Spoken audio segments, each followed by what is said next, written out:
So it's now my pleasure to pass over to Professor Rowan McWilliams, President of BAVS. Yes, and I'll keep this very brief. I'd like to thank you, Vice-Chancellor, for hosting us. Thank you all for coming here for what I know will be a fabulous conference. The time of thanking Rosemary and her team will come later. But what I will say now is about why it's so special that we're here. We're not just marking 21 years of the centre, but this, I think, this university has been a very special place if you're involved in the Victorian Studies world. I know there are people here from departments which are vital centres of Victorian Studies, and yet there is a sense in which Leeds Trinity is the mothership when it comes to Victorian Studies. And many of us over the years have walked up that hill on Brownbury Lane to come here for the most sort of stimulating events, which I think have actually given Victorian Studies in Britain a particular character. So it's really important, I think, that we should be here at this university this weekend. My view about BAVS is that we are fundamentally a community. And communities happen by people coming together, and that's what this conference is all about. For me, the next few days are going to be very busy because it's my ambition at every conference to meet every member of BAVS and have a serious conversation with all of you. And I intend to do that. Okay, so you have been warned. I'm delighted on behalf of BAVS, and as a community, we're coming together. And for that reason, I would like you all, because you're all members of BAVS, to come to the AGM this evening. I promise you, it will not be dry. But we will be thinking about Victorian matters and how we develop our community together. So I hope you'll join me at 6:15, isn't it? I think so, yes. Yeah, 6:15 in here. Okay. So I shall see you then. Thank you, Rowan.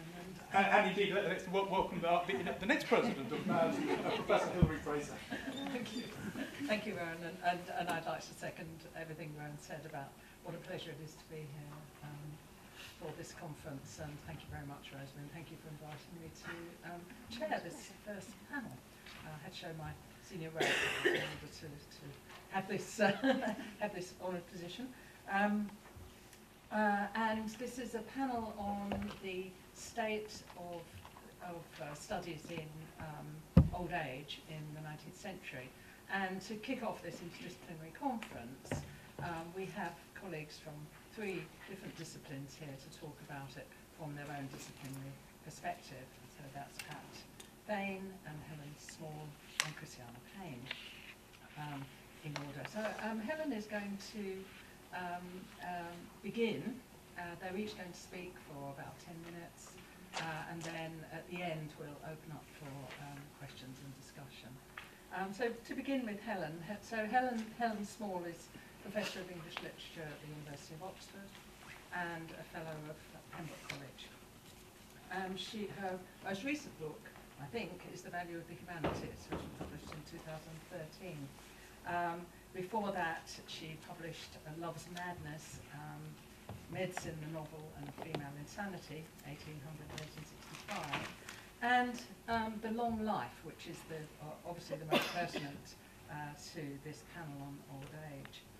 That was published by OUP in 2007, and it won the Rosemary Crawshay Prize and the Truman Capote Award for Literary Criticism.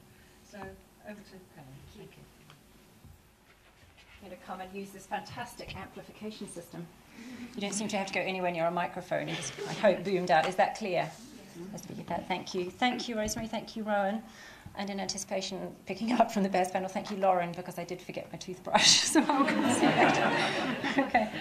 I'm going to take a broad rubric, if I may, with the Victorian aspect of this question, because thinking about the other expertises on this panel, I think it might be something I can add to what we do here to think about the broader imperatives working on old age at the moment. In other words, if your interests are straightforwardly historical or literary critical, the rationale for doing Victorian age studies may be relatively simple. There's plenty of room still for good accounts of how particular Victorian individuals and social groups anticipated or experienced or represented old age. But there seems to me a more obvious purpose and an importance to work that's at least in part comparativist in motivation, in other words, comparativist between what old age was like for them and what it's like for us now.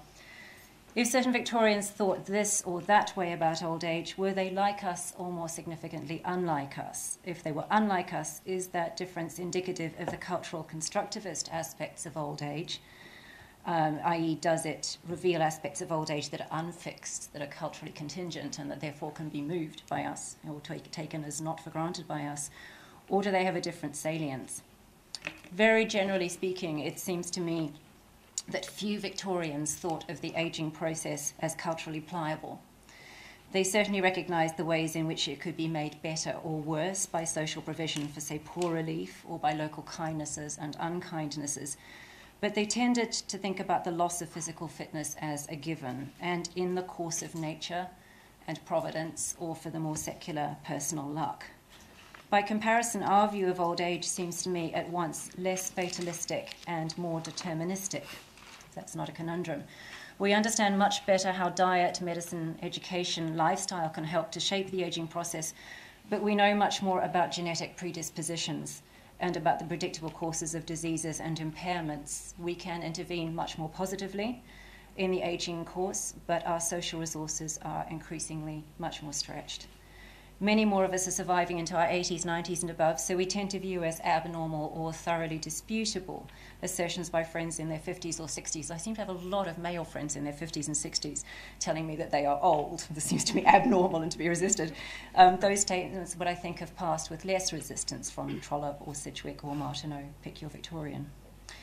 These are significant differences in the cultural situatedness of old age now and then. The creation of an expectation that most of us will live longer and healthier lives than any generation before us is one of the great goods 20th century medicine and the welfare state have brought us in this country and many others. But I tend to think that studies of Victorian old age will mean more and the scholarship will prove more durable if it can engage with the larger, ongoing ethical and political questions attaching to the subject. It seems to me at this point I can either give you a list, which wouldn't be particularly interesting to me at least, of questions that are still pertinent, or I can just take one question and try to push it around a little bit. So I'm going to give you one open question by way of illustrating why the subject remains intellectually up for grabs and attractively difficult, and why it may call on the technical skills of several humanistic disciplines. I still go back to that moment when I started working on old age in preparation for the long life, and I hit a problem working on it from a Victorian angle, which may be my limitation as a Victorianist. I'm quite happy to concede that, where it seemed to me that although richness of description was amply possible, much of what we were going to say was going to end up being predictably true, that experiences of old age were either going to be difficult, about impairment and marginalisation and so forth, or for the lucky few, they would be about accruing wisdom and respect and so forth. And I found it very, very difficult to get out of that sense that there wasn't much that would be surprising about the result, though there might be much that would be interesting about the detail. So for me, though, the kind of interesting terrain is still really the moral, philosophical and political. What is it that's actually important for us and difficult to wrestle with intellectually even now? So this is a question I want to give you. Given that one of the problems of ageing in the past and now is that ageing puts pressure on the identities we have built for ourselves and had open to us in the course of our lives, what are the criteria for ascertaining how and whether identity persists into old age? So let me put it really simply. Does self-identity persist into old age? If it does, what are our criteria for saying that self-identity and personal identity persist? So a bit more technically, what kinds of change in third-person personal identity and first-person self-identity are likely to occur, and how do they work together to shape the individual experience of ageing for better or worse? Now you can see why I think that these are questions that would need multiple humanistic disciplines to answer them well. They are philosophical questions with some technical purchase in the language of personal versus self-identity. There are also literary questions about perspective, how perspective operates, how we mobilize it psychologically, but also formally in literary texts. And there are historical questions, because much of the evidence of how people actually perform the difference between imposed identity from without and adopted identity from within will be best demonstrated in historical evidence. Clearly, third-person normative descriptions of how identity travels into old age can only take us so far. Even the most neutral post-Aristotelian theories of life stage characteristics tend to raise the ire of those who want to locate the potential for resilience in old age, rather than observe the enhanced vulnerability of the old to pressures on identity. I'm very sympathetic to recent attempts by philosophers, literary critics, historians, to attempt to draw some of the accrued authority from normatively neutral accounts of how we change and do not change over time. But what really interests me about those efforts viewed collectively is the degree to which they themselves might be said to be normative. So what they're doing, it seems to me, is aspiring to become normative. By pursuing them often enough, we might reach a better description of how old age is not set in certain kinds of typological rigidity, if you like, which we contest to the best of our ability, but are likely to find very difficult to contest. The richer description, it seems to me, the philosophical, historical, critical schools are trying to produce for us is one which would enable us always to pull up the degree of pliability and unfixedness. So in place of age-related patterns or models of behaviour, Emily Rorty, for example, asks us to consider ourselves as improvisers, not only capable of but routinely practising a high degree of resistance to externally imposed views of what is normal for our age. Better, happier experiences of old age for the Victorians then, but for us now, are on this description those that have demonstrated a capacity to be unconstrained or resistant to normative expectations from without and from within. So philosophically, one standard objection to this, Simone de Beauvoir famously, more recently Mary Mothersell, one famous objection is that it's much easier said than done to be pliable and resistant in the face of social norms. Social expectations of old age have force, as do expectations of earlier life stages. Another is that only so much improvisation may be possible for us before we cease to be sufficiently coherent as persons or selves with identities recognisable to others and to ourselves, and in that sense sufficiently persistent. Now, late-stage dementia situations, if one looks at the political landscape of thinking about old age at present, these are the extreme but hardly the unusual cases of identity erosion in old age. Mental impairment through ageing makes clear what's true also with respect to more fortunate experiences of ageing, a problematic gap in our current philosophical literature, and more generally, I think, in our public discourse, including our scholarly discourses, on the question of how we should connect our criteria for valuing personal identity in others as they age, and our criteria for valuing self-identity as we ourselves age. The criteria for personal identity are, most third-person accounts agree, a mix of physical, mental, and social features with a balance that often leans towards consideration of the physical, so how we read bodies, behaviour, verbal reports of mental states, and so on. It matters that these criteria are publicly accessible and accessible. Our first-person criteria for self-identity, it seems to me, are not entirely public.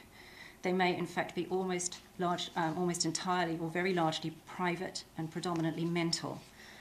These two different perspectives would seem to point towards rather different sets of values. For example, values concerning how we deal with individuals who suffer some form of mental impairment. Whether the third person and the first person values should or even can be entirely reconciled is a further problem beyond the logical difficulty of how coherently to connect them. It may be that our concern for ourselves is almost by definition qualitatively different from our concern for others, and always has been, which need not mean that it is better or stronger. I think that's one of the mistakes regularly made in the political literature, if you like. A common worry, one we're rightly often reminded of in the context of debates about legalising euthanasia now, and legal debates about medical responsibility in the past, is that some people will be tempted to ask for the shutting down of life-extending care for sick elderly relatives who are perceived as a burden and or whose continued existence is keeping the next generation from their inheritance. But there are also very many cases in which third-person concern is more active on behalf of others than first-person concern, or what we imagine our first-person concern for ourselves would be when we get to that point in our lives, other things being equal. It may be harder for me to agree to withholding life-extending measures for a loved one, even a very ill relative in late life, than it would be to agree in principle to my own death were this me. There are, in other words, good as well as bad reasons why third-person and first-person perspectives on one's old age may not coincide, or may need both public and private accommodations for deeply conflicting imperatives. So cases of grave cognitive impairment are a reminder that whatever modes of connection we find will have to be flexible. It's in the nature of such situations that as they progress, the burden of identification falls increasingly on the observer. As the sufferer from dementia grows less capable of articulating their own perspective, it becomes the outsider's responsibility to decide what aspects of identity persistence to recognise and to value. As mental capacity diminishes, in short, the relevance of third-person criteria will loom larger. Where mental capacity is retained, first-person criteria will retain a stronger place. Not all experiences of old age, of course, will be so threatening to identity. Those are the extreme cases. By way of a more cheering illustration, one Victorian illustration, of how an individual at the end of a long or longish life might be fit to move quite freely between first and third person perspectives on their own situation, and therefore keep the window open on a future in which their own presence can only be remembered and historical. I'm going to give this to you from one of my favourite Victorian philosophers, she said inanely, Henry Sidgwick, writing his very last letter, as far as I can tell, to the Reverend E.M. Young. So it's the 13th of August, 1900, from his bed of pain. Your interesting letter gave me much pleasure. I value the letters of my friends and the kindness which prompts them, nonetheless than I am hardly equal to responding, having in fact been confined to bed and fluid diet for about a fortnight, which seems to have brought my brain into a completely sloppy condition. As regards the Chinese nightmare, what strikes me is that in the year 1900, when so many have gone to and fro and the knowledge of the world in which we live is increased so much, we are still so very ignorant of what is really going on. I've always thought that the collision and interpenetration of European science and Chinese institutions, which it seemed to me must come, would be an interesting phenomenon of the 20th century. But the present shock of the two civilizations in battle is something quite different, and what will come of it, I know not.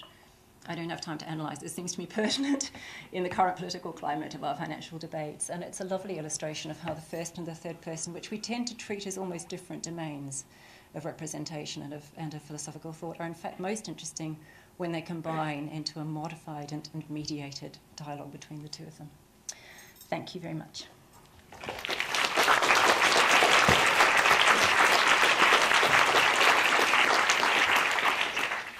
Thank you very much. Interesting.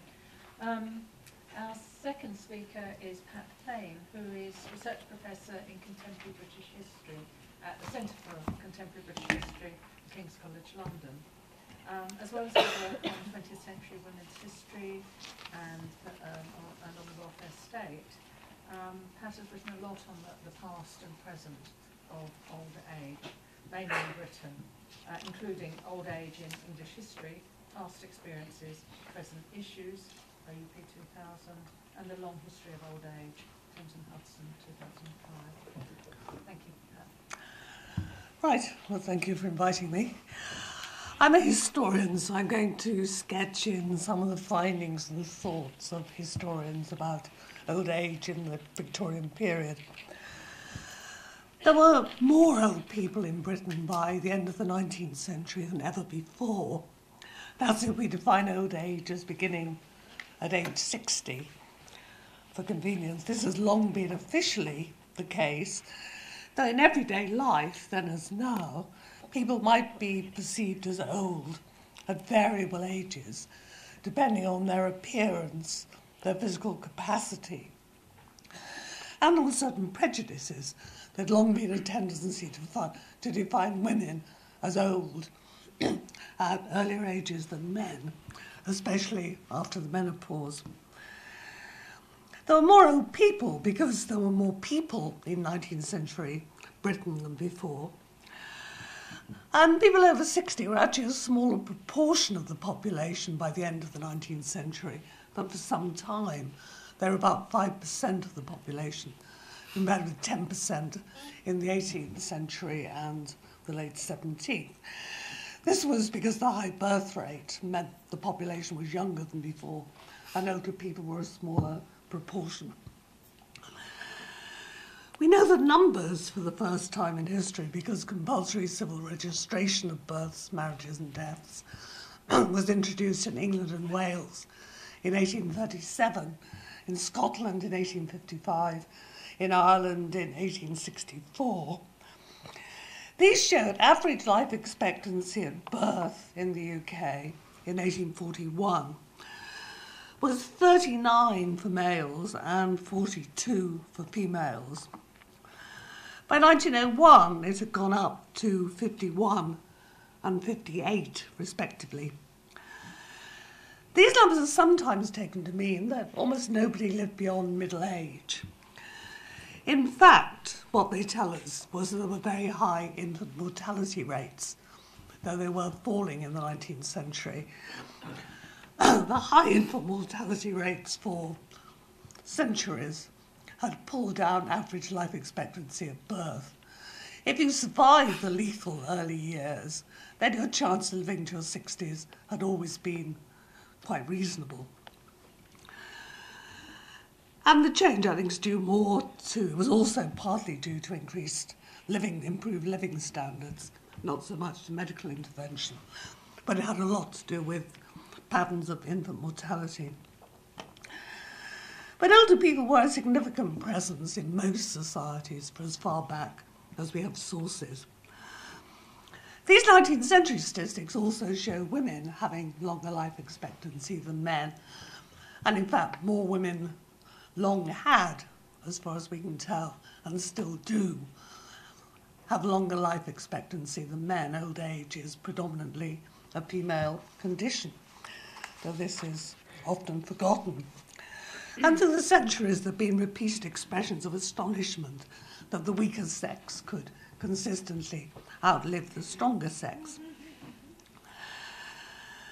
So older people were a significant presence in Victorian society and also in literature, which is sometimes interpreted to mean there was a greater awareness of them in the culture than before. Or probably, I think, most social groups were more represented in literature than ever before because there was more literature. There's a much bigger audience, a bigger literate population. The publishing world has grown and the technology of production has improved. And certainly old people are a significant literary presence throughout literary history, from ancient Greece, in Euripides, in Chaucer, in Shakespeare, and in many others. Just as they're represented in the visual arts for as far back as we can go. Another prevailing myth about old age in the 19th century and before is that older people then were all cared for in the bosom of their families, in contrast to now, when in our highly mobile, busy world, they're abandoned to live alone or in care homes. In fact, older people probably get more family care today than they've ever done. If more in care homes, it's because more people live to be very old and to suffer conditions like advanced dementia that families just don't have the skills to cope with. More people in all age groups live alone, and historically older people very often expressed a preference for living in their own homes until as late as possible, because they want to stay active and independent and don't necessarily want their families around all the time. Though when necessary, they've had help from family and friends living nearby. But before the 20th century, many older people were not supported by their families because their children hadn't survived until their old age because of higher death rates at earlier ages, or they'd migrated away in search of work, often in the 19th century, a long way away to Australia, Canada, the United States, many other places.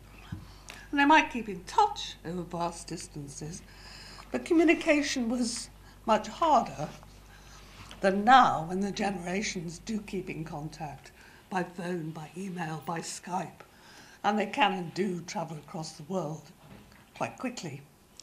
It was very different in the 19th century. Or when people did survive and live nearby, they might just be too poor to help.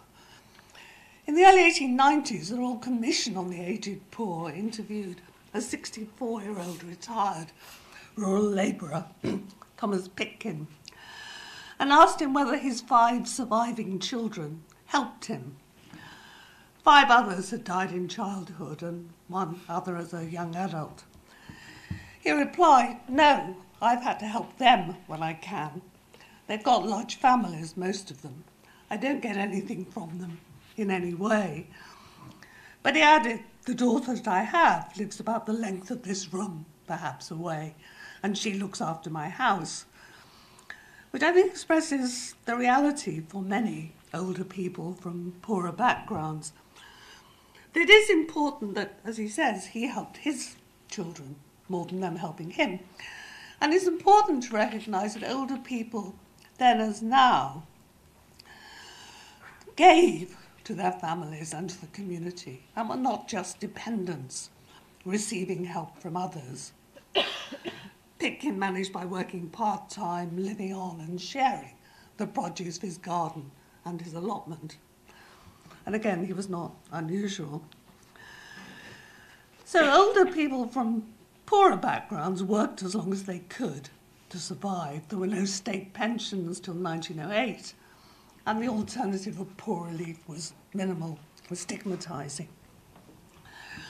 The concept of retirement was spreading in the 19th century, but it wasn't the normal life transition that it became from the mid-20th century. It was introduced into the civil service in the 1850s, following the Northcote Trevelyan review of the service, and they recommended a fixed retirement age of 60 and a pension in order to increase the efficiency of a service which they felt was being held back by all the people who were staying on to late ages in poor health. And for similar reasons, retirement and pensions spread through the public sector and the white-collar sections of the private sector for the rest of the century. Then as now, retired people who were fit and active often became active in the voluntary sector. They're now very important contributors to the voluntary sector. So again, what older people have contributed to, as well as taking from society and their families, needs to be remembered. They're too often represented as dependent burdens. Better off people who weren't directly employed weren't required to retire, including politicians then as now. Gladstone was Prime Minister for the last 9 years of his life, to the age of 84 in 1894. 20 years earlier, he'd been described as a dapper 65, with the physical resilience of a 30-year-old. He wasn't known as the grand old man for nothing. And politicians in their 60s and 70s were commonplace. Better off women were, of course, excluded from politics and from paid work after marriage, if they'd ever had any. So they had no choice about retirement or not, though they might well be active in voluntary work, both in middle life and later life. Or they contribute in other ways. Debney Lucer has described how some women writers kept publishing till late in life, though often denigrated and marginalised as they aged. Notably, Frances Trollope, mother of Anthony, began writing at 50, desperate to find a way to support her family, and then produced 114 volumes before her death at 76 in 1856. Queen Victoria, of course, remained in her official employment until her death in 1901, aged 82, the first of a line of long-lived royal women. Better off people then as now lived longer and stayed fit longer than poor people. When they became frail, whether or not they had families, they had servants to look after them. Untrained, underpaid carers, like some of their successors now. When poorer people couldn't support themselves, if they had no families or families couldn't help, they looked to charity or, as a last resort, the poor law. The poor law operated on the assumption that everyone who couldn't support themselves was a scrounging skiver, unless they could prove otherwise, something else that sounds all too familiar now. And it was believed that the first resort of older people should be their families. But a serious attempt by poorer administrators in the 1870s to insist on family support made all too plain how few old people could be supported by their families. And they set off a campaign for better state provision for the aged poor, which brought the aged poor, as they were known, into public prominence for the remainder of the century. Poor old people who couldn't manage in the community had little choice but to enter the workhouse. These contained a higher proportion of older men than women, despite the fact there were more older women. And also, older women were more likely to be poor than older men because they had even fewer opportunities to save for their longer lives.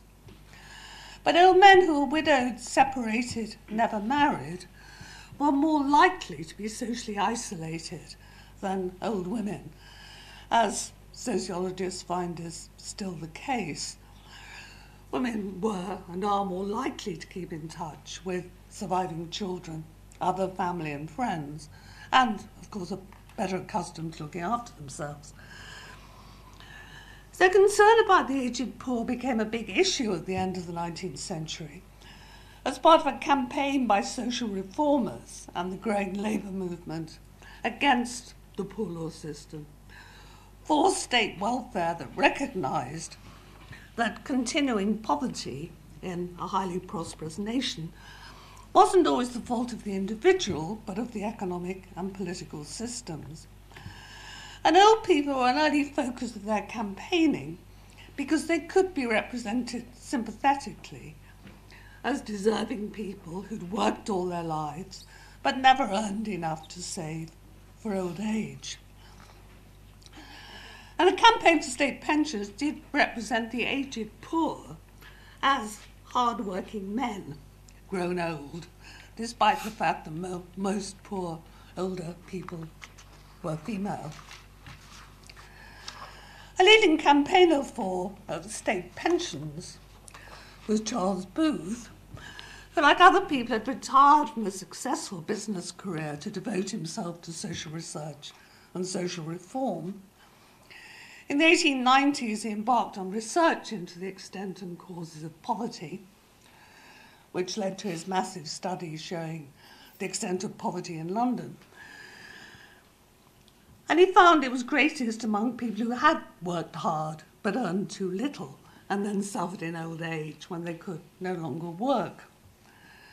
When his pensions campaign got going in 1899, he was himself almost 60, though he was never represented as an old man, as active, influential older men very rarely were. So old age has always been a very diverse category, including people from their 60s or earlier to past 100, and there were centenarians in the 19th century and before. So categories include some very fit and very frail people. There are still people running marathons in their 80s. Very rich people and very poor people, the powerful and the powerless. Though they're groups that are probably subject to more generalisation and stereotyping than other age groups, and the diversity is underestimated. I think in the Victorian period, both the representations and what we can reconstruct of the reality express that this diversity was as real then as now. Thank you.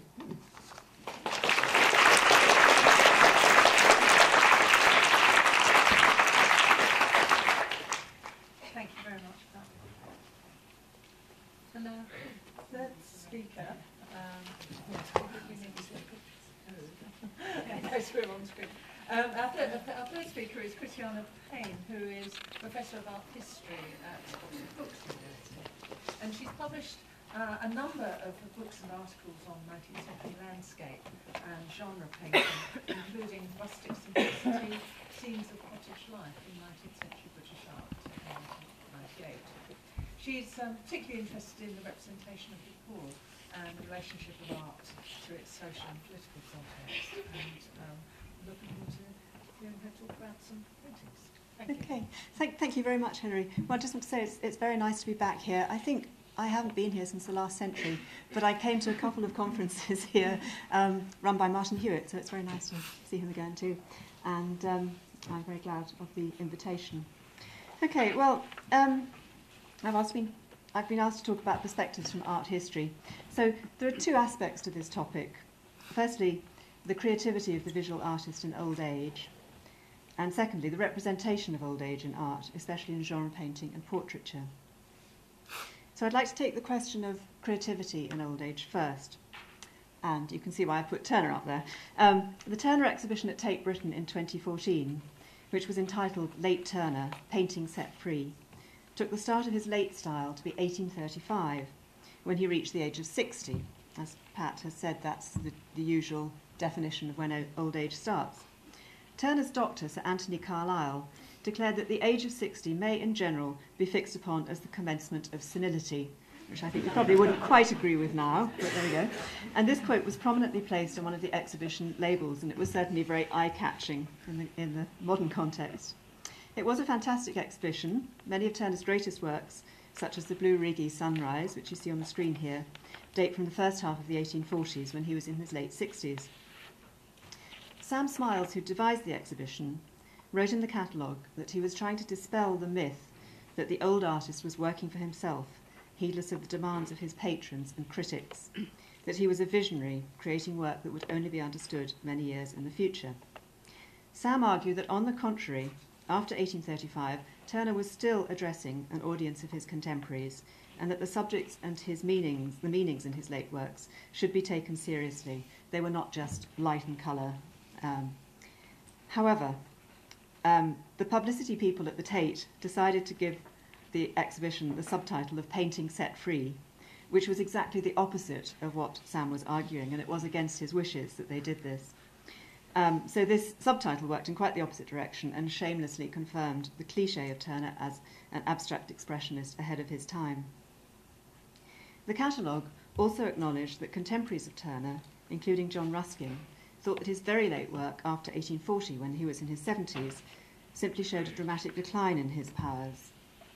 One of the other pictures in the exhibition, Mercury Sent to Admonish Aeneas, was one of the 4 paintings shown at the Royal Academy exhibition in 1851, the year of his death.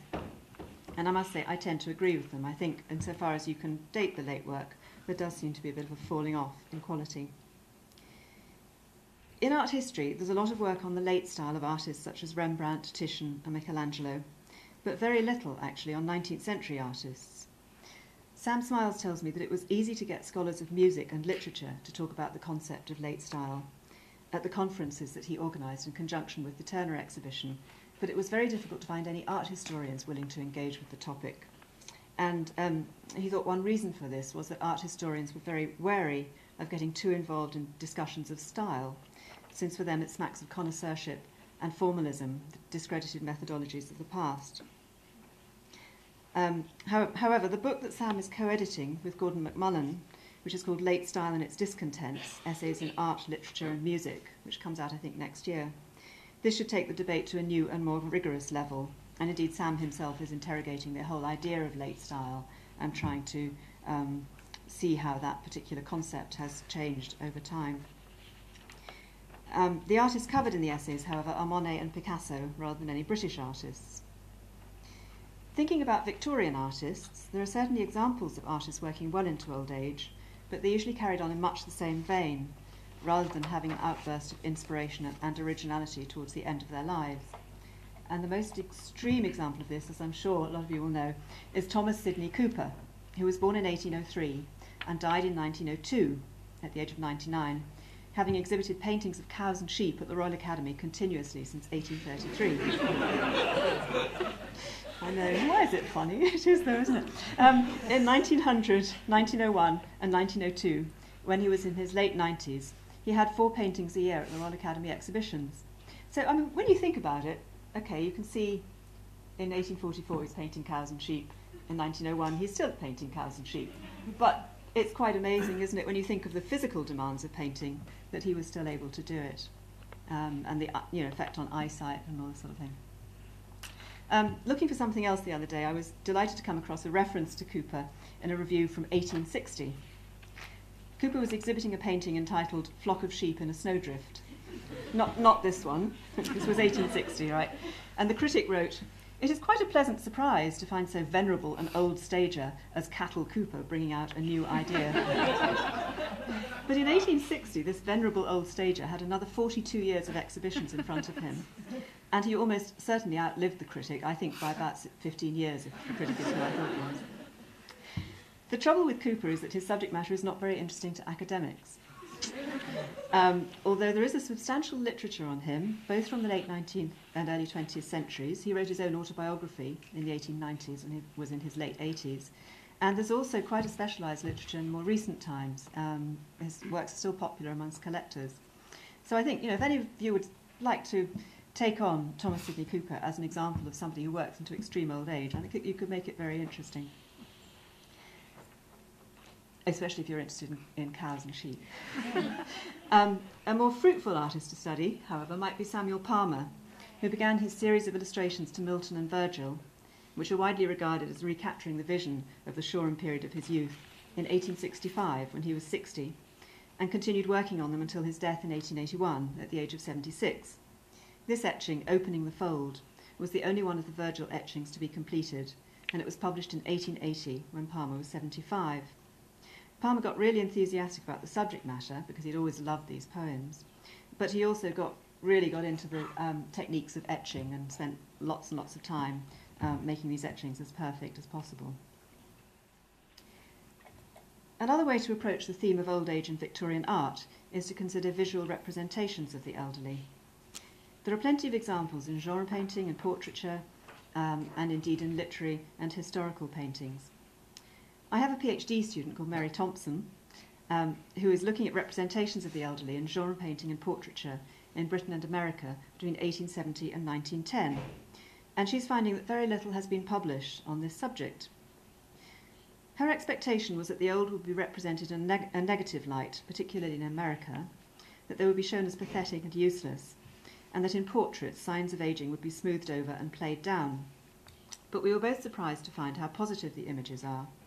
Artists evidently relished the chance to paint lined and characterful faces, and critics admired such work.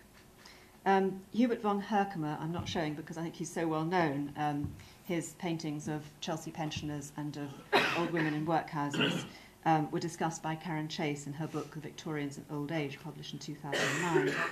So Herkomer's well known. He loved painting the elderly, evidently, but he was not an isolated example. Mary has been researching obscure genre painters, such as Mary Evelina Kindon, shown here, and James Haylar, shown here, and this one, Never Too Late to Learn, which I think could be a really good advertisement for mature students to come to university. Their paintings of the elderly were obviously finding a ready market in late Victorian Britain. And one of the things she's found too is that some of these images of very old people were also used in advertising, so I think that's another avenue that could be explored, especially today when there's so much of a premium put on physical perfection and youth and beauty. Actually, there was this really strong appreciation that old faces could be beautiful. The differences between Britain and America are not what she expected. She expected to find that old age was treated with more respect in Britain than in America. And she took as her starting point Achenbaum's Old Age in the New Land, published in 1978, which asserted that old age was treated with increasing disrespect in America in the period between 1860 and 1914, because it was a young country and all the emphasis was on youth and pioneering and so on. In American art, however, there are many paintings of healthy, hearty veterans still working into extreme old age. She did find that a lot of the paintings of the elderly in Britain focus on the elderly poor, which would definitely seem to be connected to debates on poverty leading up to the introduction of the old age pension in 1908. Mary's now started to work on portraiture, and here again she's making some surprising discoveries, I think. Again, at a time when our own society seems to shy away from all the visible signs of aging, with airbrushed photos, facelifts and Botox and so on. It's interesting to see how often they're acknowledged and accepted in portraits of both men and women in this period. And this, of course, is Octavia Hill, painted by John Singer Sargent at the age of 60. So it seems to me that there's plenty of scope for art historians to get involved in current discussions of the Victorians and old age, or indeed for scholars in other disciplines to look more closely at paintings and other visual images. Shall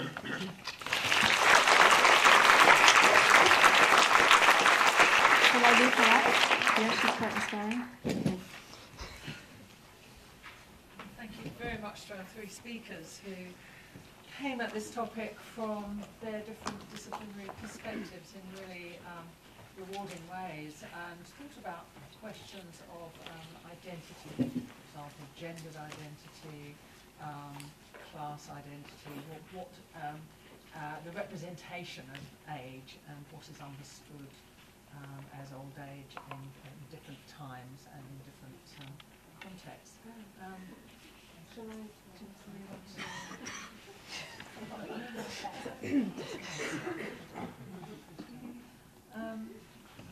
do you have any comments that you'd like to make on each other's presentations from your particular disciplinary perspectives before we go into the audience? I'll open it up to the audience then. Thank you. We have some questions. Yeah. Thank you very much for really interesting talk. My question was for Professor Fay. Your anecdote about the labourer, the retired chap who said, no, my children don't do anything for me, I don't get anything from them, and then said, but my daughter looks after my house. I thought that's probably quite a lot of unpaid labour. And I was wondering what you found, what you noticed about differences in how male and female Victorian care providers with families were depicted. Well, I think the daughter looking after the house or taking meals round was very common. I used to be fair to Nick when he was responding to a question about money, cash support, but he didn't elaborate on how much in service terms his daughter delivered. But I think there's a very real gender difference, yes. The sons might help with the garden or do things, the kind of work that's gone on. But there's a very real difference of that kind. And if there was any cash to spare, the man's more likely to have it than the woman.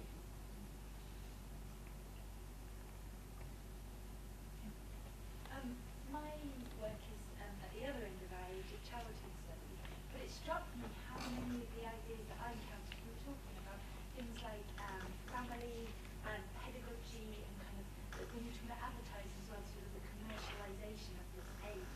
And I wondered whether that was anything that you encountered at all, sort of comparisons between old age and young age, which sometimes becomes a little cliche that the elderly relative is like the infant, but I didn't know if that cropped up at all in your work. Shall I take that? In painting, there are lots of paintings of young and old together, the old grandfather and the tiny toddler, and the old teaching the young, and the young cheering up the old, and that sort of thing. That's a very common theme, yeah. But they're often combined. Are they always sentimental, do you think? Predominantly sentimental? Yes, yeah.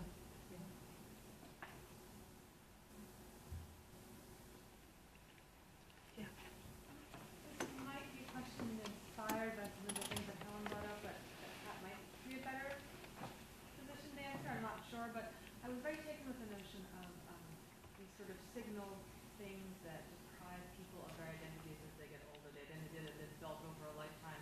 And one of the things that I think I see today as one of those signal moments, especially in the United States, is the loss of the ability to drive. It's a huge moment, and it becomes an enormous thing for families. When do we tell Dad he shouldn't be driving anymore? Do we wait till he kills someone? And I'm wondering if there's anything as sort of any line as bright in the Victorian period, thing that one loses that deprives one of one's self-identity. I can't think of one. I don't know if there was. Well, certainly for poorer people, it's the ability to support yourself, to work. Which would mostly involve the ability to do manual labor. Yeah, well, yeah, any kind of labour that will earn some money. That really makes you dependent on somebody, on the poor or a family if you're lucky. For better off people, I'm not so sure that there's an obvious signal. I'm crudely thinking the ability to get on a horse, or to sit without massive discomfort in the carriage. It's not obviously documented, is it? Yeah. Because risk to other lives is not as obviously a problem. Eyesight must be really important too, because a lot of the work that older women do, particularly, is things like lace making. So you see lots of your paintings again, the paintings of old women knitting or making lace, and that was a way they could support themselves up to a point. But once your eyesight went, But it might fail at earlier ages for all kinds of reasons. Looking at that magnificent picture of Octavia Hill and this white scarf or lace or whatever it is there much interest in writing about clothes for old people, depicting clothes, and thinking about what's appropriate for an age? Remember Miss Matty in Crampton not knowing whether she should wear a turban or not. Have any of you come across much discussion of that kind of thing?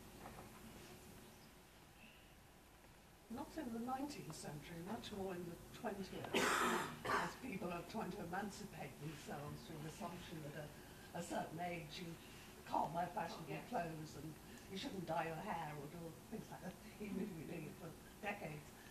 But I've studied the 20th century more than the 19th. I've seen work in progress, though it's not citable yet, but work on Margaret Oliphant, for example, dress manuals, and that kind of work. I think Oliphant, you've already produced her, is a very good example of that kind of attentiveness. And I mean, it would be interesting to trace it through the hygienic dress movement to see whether the liberation from clothes material includes the huge benefits you for older women, more comfortable clothing. I imagine it's there, it just hasn't been taken up as a topic. Certainly there are comments in Mary Merrifield's work and Lady Eastlake's about what appropriate dress and colours, flattering colours for older complexions and so on.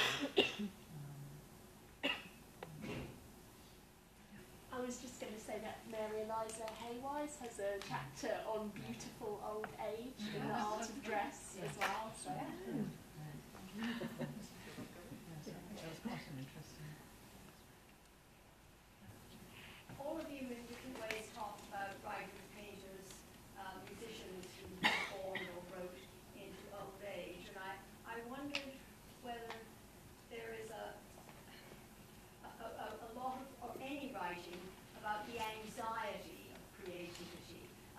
Christiana mentioned the way one interprets the late Turner, but I was thinking about writers who continued, like Braddon, Francis Trollope, writing into old age, possibly because they had to. The only one that's come to my mind is Margaret Oliphant and her essay on the ebb tide, which is a very poignant essay about getting old, but more pertinently, it's about a sense that the age had passed her by, that what she was writing was old-fashioned, that she was behind the times, and that her creativity, like the tide, was ebbing. Are there other examples of that? No, what comes to mind is Trollope, the last volume, the Life of Cicero, really is on page 1. This is potentially really embarrassing. I'm not sure past the scholarly standards. I think I'll leave it to my, to the people dealing with my estate to decide whether to put it out there. I can't remember whether he actually. I think it is done after his death, isn't it? Where it's absolutely explicit that the capacity to derail one's own reputation by the unwise late publication. Debbie Lewis's book on older women writers discusses this. I can't remember the details, but I read it a while ago. And also the publishers were often reluctant to publish them because they assumed that what they were writing must be out of touch with the present, even when it wasn't. So they faced a great deal of prejudice. I think you may have something to add to this. The anxiety about the loss of creativity was very much a romantic obsession as well. And I'm thinking of Wordsworth's Tintern Abbey and Coleridge, of course, Pains of Sleep and his famous ode, Dejection, which was just, both of them were terrified that they were going to wake up one morning and not be poets. And in Coleridge's case, that literally happened. He almost stopped writing poetry. In Wordsworth's case, it happened, and he didn't realise and carried on writing garbage. But, as I say, it was a very real romantic obsession. But the Victorian take on that would be that they were obviously commodities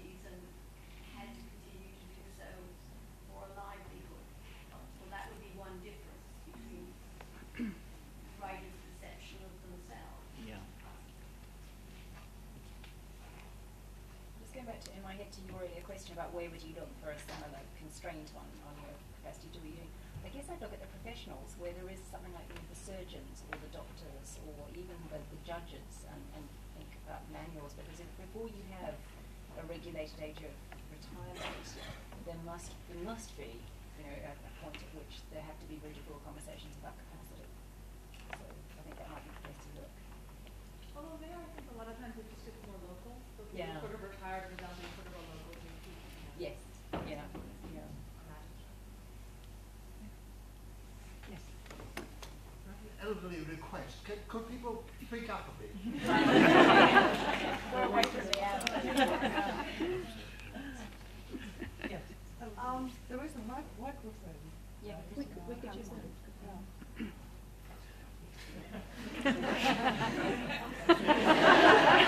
It's working. Hello, is that working? No. It's flashing, as if it is. Yes. Thank you all for your talks. So, going back to the clothes question, of course there are some items of clothing which are roughly age specific, and I know a widow's cap is actually condition specific, but a lot of old women did wear them. Whereas I can't think of anything that's particularly age specific now. So my real question is, you know, which aspects of Victorian society could any kind of cultural aspects could be deemed age specific?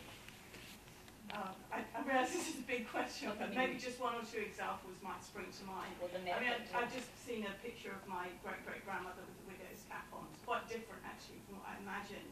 You know, it is really striking when you saw people with these great things on.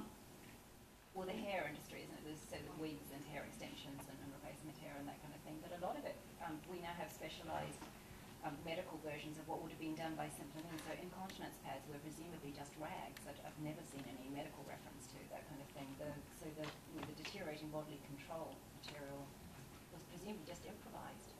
Well, like sanitary. Yeah, like sanitary towels, exactly. It's rags. Yeah. So, yeah, so some of it would be very hard to chart historically. Sorry.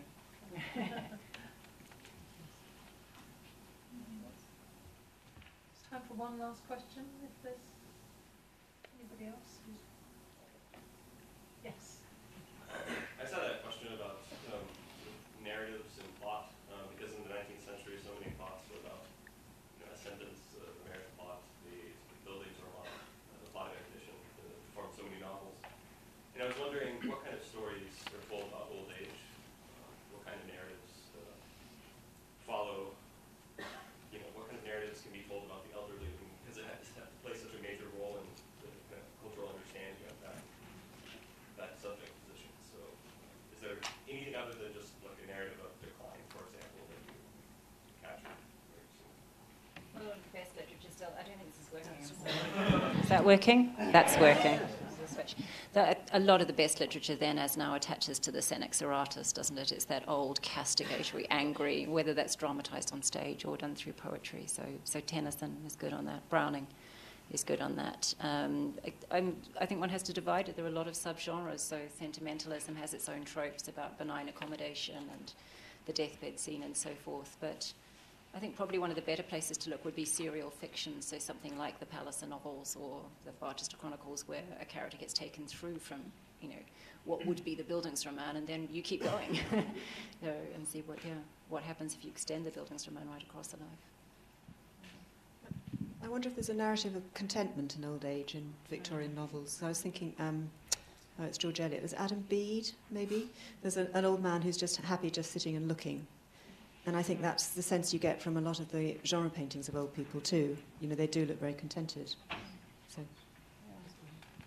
I found myself at a conference on changing attitudes to dying last year, and one of the subjects that was most pressed at was the problems that we're creating now in a very secularized medical environment, where there is no natural limit on the amount of treatment you would take to stave off death. So I was reading things like Christopher Hitchens's Mortality and a whole cluster of often unfinished, abrupted books about end-of-life testimony, not all of them old. But I think that Victorian framing of and recommendation of contentment at the end of a long life is less available to us now. And Nora Neal had a nice phrase about the crisis of secularization in relation to to dying.